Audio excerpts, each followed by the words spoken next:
I'm here in our butterfly garden. This vine that's growing like crazy is a passion vine. This one makes lots of passion fruit. You can see them hanging here. They will turn gold. Oh, sun, sorry.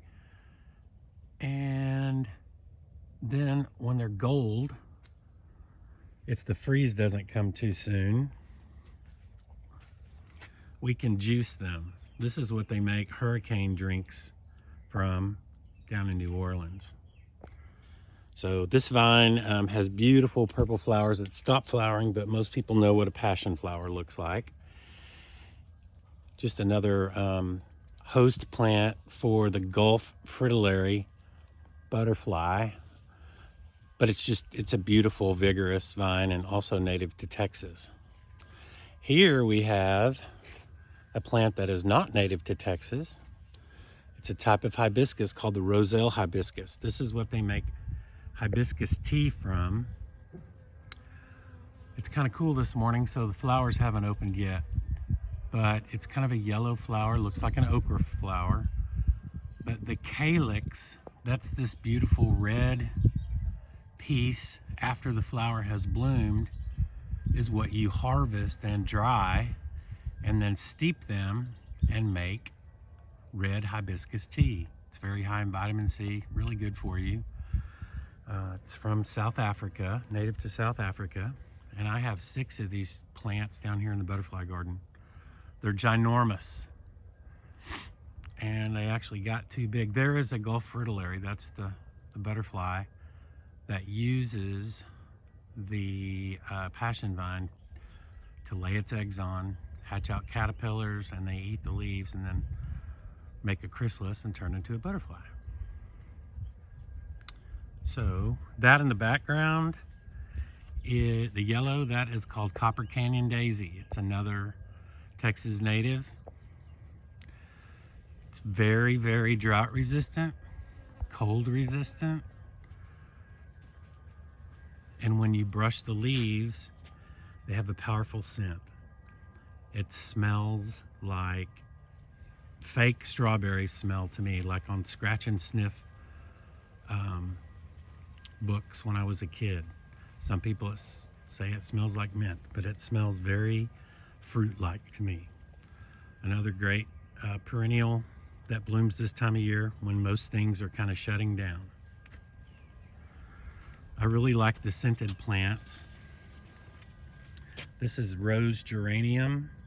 You brush the leaves and they smell like roses. This one is a pine scented geranium. You brush the leaves, they smell like pine. Here is another rose geranium. This plant is actually used for rose oil. It's faster and has a lot more leaves versus rose petals that they would distill to get the rose oil. This is kind of scraggly looking now, but that's Greg's blue mist flower, and that butterfly on it is the queen butterfly. It mimics the monarch and looks, you see it looks almost like a monarch. If you can see it from the side, we're not seeing much of that right this minute, but because monarchs have a toxin in them to keep birds from eating them, this butterfly through evolution has mimicked the look of the monarch so that birds think, oh, there's a monarch, I'm not going to eat it. This plant here is a tropical plant. I try to get them every year and add them in here just for the wow factor. They're big, showy. It is a cassia plant, but this one is called the popcorn cassia.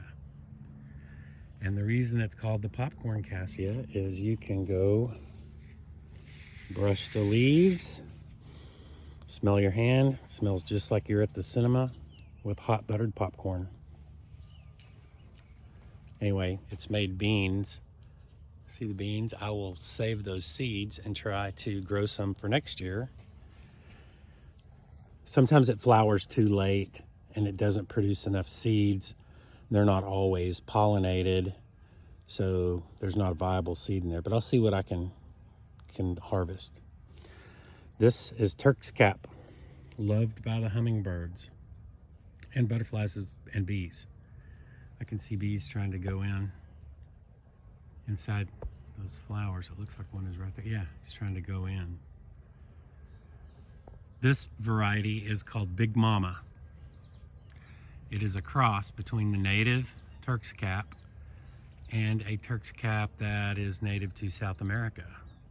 That's a really more tropical one, but this one has proved to be a very vigorous perennial, returning every year.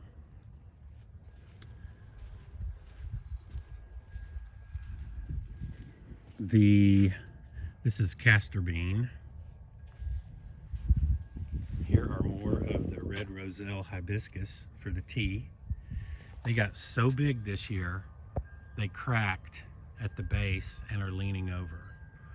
So next year, I'll do the Chelsea chop on them, and that is in June. You cut half the plant off so that it doesn't get so giant when it makes its flowers. Normally, a few years ago, they were only about 3-4 feet tall. This year, they're over my head. Let's see what else we have here. That is Ruellia, or Mexican petunia. This is a great perennial, another native to the United States. This one is a hybrid. Normally, these flowers, or this plant produces so many seeds and spreads, and people call it invasive. It really is. It's aggressive.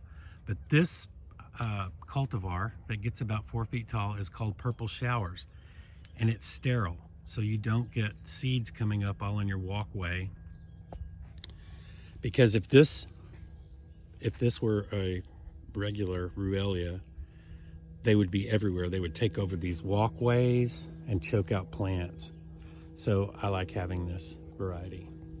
Here's another Big Mama Turk's Cap. And as you can see,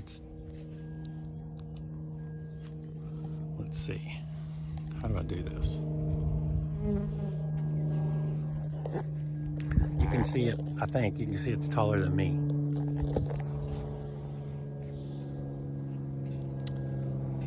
More red roselle calyxes to harvest.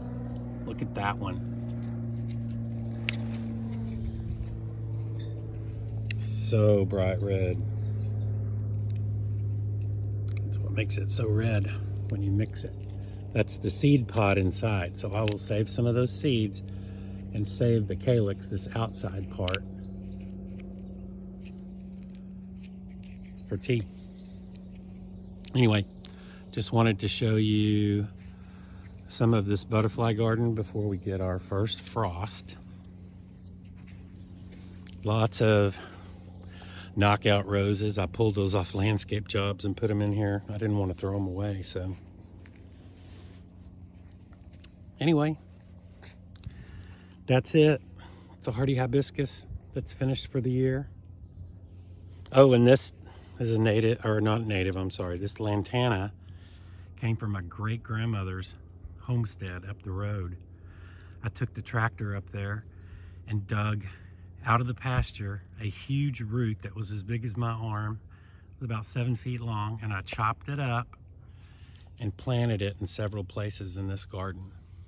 So it's always nice to have a piece of her here, and the pink and yellow confetti looking flowers. The butterflies love it.